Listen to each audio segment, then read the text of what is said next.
Hey everybody, it's Pete from Pear Tree Studio.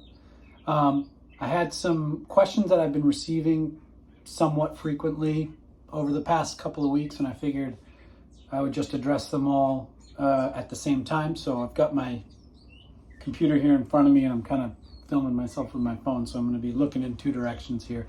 But I just wanted to go over them real quick. Most of these are questions concerning the first adventure, Shadows of the Sacred Hills. Actually, I think probably all of these are, but I'll just go through them one by one in case anybody else is wondering the same thing. These are questions that have come up either on social media, Facebook, Discord, or via email, or in personal conversations I've had at conventions and other places. So if some of you are thinking these questions, maybe it'll be helpful for you. I've just been copy and pasting them into a Google Doc as I've been receiving them. So how long should it take to run Shadows of the Sacred Hills? Yep, so I say 4 hours. I've run it many times in 4 hours. I think maybe like the fastest you could probably do it, maybe like 3 or 3.5 hours. But it was designed to be run for a 4-hour convention time slot. I did talk to some other people that took more time with it, and they felt that that was a more enjoyable way to run it, and I think that's totally cool. I talked to one game master who decided to break it up into 2 or 3 sessions and sort of extrapolate on each area and expand on each area a little bit more. That sounds awesome. So run it at the pace you want, but just know that if you are trying to find something that fits into that time window, it should work in a 4-hour time window just fine. Do my players need background information to be able to play this?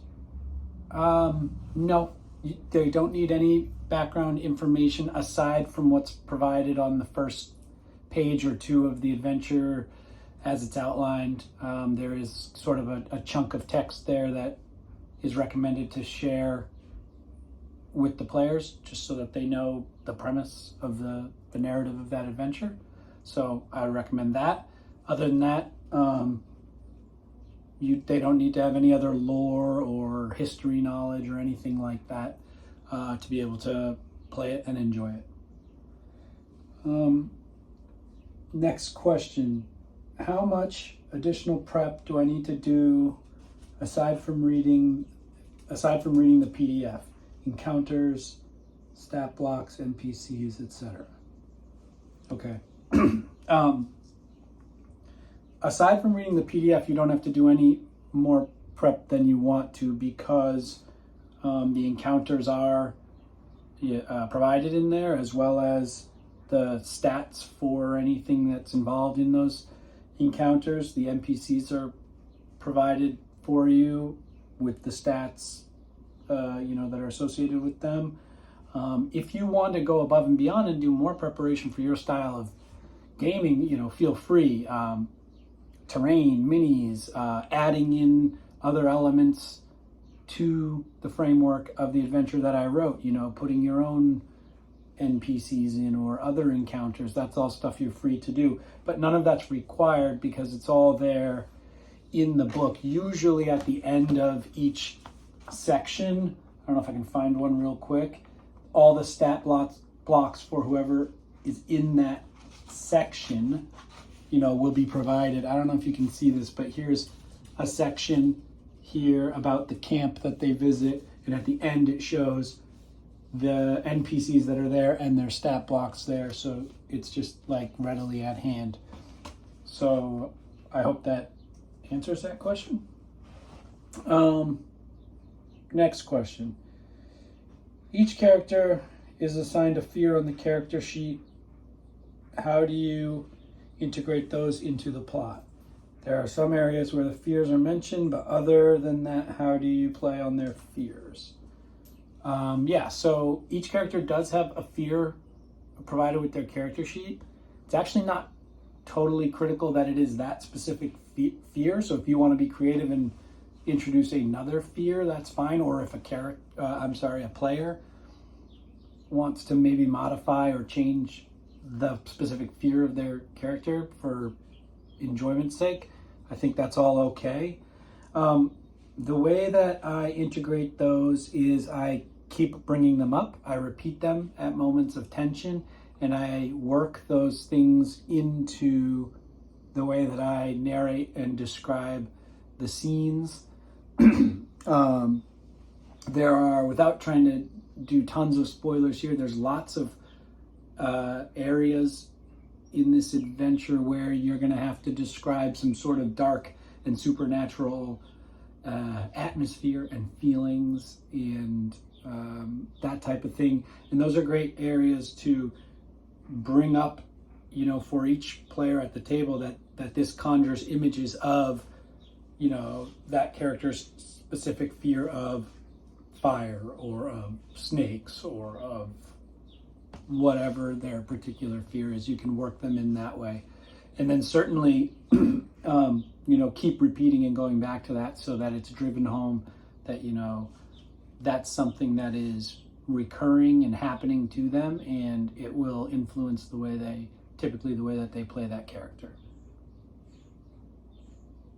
I hope that helps. I'm not sure if that's the best advice in the world, but that's how I do it. Next question. Is there a difference between the digital PDF and the POD version of the adventure? Is there a good reason to buy one or the other? Okay, so this is just a question about the files available for purchase on Drive-Thru RPG, and they are mostly the same, but there are slight differences. So the PDF version is a single file that has the entire adventure, and then it also has within that PDF the printable files for the character sheets and for the table tents that are included with this adventure. If you order the print on demand option, you get this book, which is a full color 8.5 by 11, 20 something, 24 page book. And when you order that, you also get the PDF. So the table tents are not in this printed book because it doesn't make much sense to buy the book and then have to cut it all to pieces. They're provided in the PDF, which you get at no additional charge if you order the print version, so that you can print those out and use those at the table. Other than that, well, there's also a town map that's included in both the print version and the digital. So my recommendation would be, if you like to have the book, to have it on your shelf and to be able to flip through it, or if you like to read that way, get the print on demand, but you'll always have the PDF file backup if you need to print anything, any of the other components that come with it. If you need to print them, it's easier than making photocopies from a printed book, in my opinion. This is the last one I have on my list for today, but I get these all the time. So, do you have tips on how to keep the mood going in this adventure? Seems to lean heavy into dark, dangerous, mysterious. Okay. I think the big thing is to keep things moving. It is a tension-based and sort of clock is ticking type of scenario. So making sure you're kind of urging decisions, and if the party is getting a little too bogged down, making things happen to them and moving the narrative along sort of with or without them, so that they have to deal with the consequences of that inability to act. Not as a punishment to the players or anything, but as a way to drive tension and forward motion in the adventure.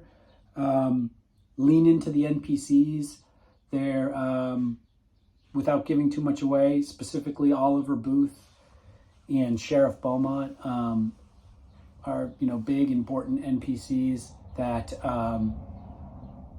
you know, you can definitely play them up to their tropey kind of high levels of character there, and it will get the characters, the players at your table realizing, you know, that there's something going on and that more needs to be looked into. I guess, the clues, there are clues in this because it is an investigation type of adventure. If your party is not really coming anywhere close to successfully investigating this thing, you can bring the clues to them. What I mean by that is if they're supposed to find something in X location and it looks like that's just never going to happen, that's okay. As the game master, you have every ability to move that clue or somehow provide that information in another creative way. You might have to be a little bit more improvisational and creative on the fly to do that, but oftentimes that will help to kind of recenter them if they're feeling lost, by getting some kind of critical piece, some piece of information or clue in front of them. It can sort of refocus them and get them back on the right track. So that's all the questions that I have copy and pasted on Shadows of the Sacred Hills. I have some other ones. Maybe if this is helpful, I'll do another one next week or something. Or if you have questions, feel free to send me a message or a comment or anything like that. I'm happy to answer anything I can. I want people to know everything they can, about the adventures that I'm writing. And I appreciate your support. Shadows of the Sacred Hills is available for download at drivethrurpg.com, as well as my second release, which is out, called the Icelian Hybrid. So I urge you to check those both out. And thank you so much for listening. Have a great day.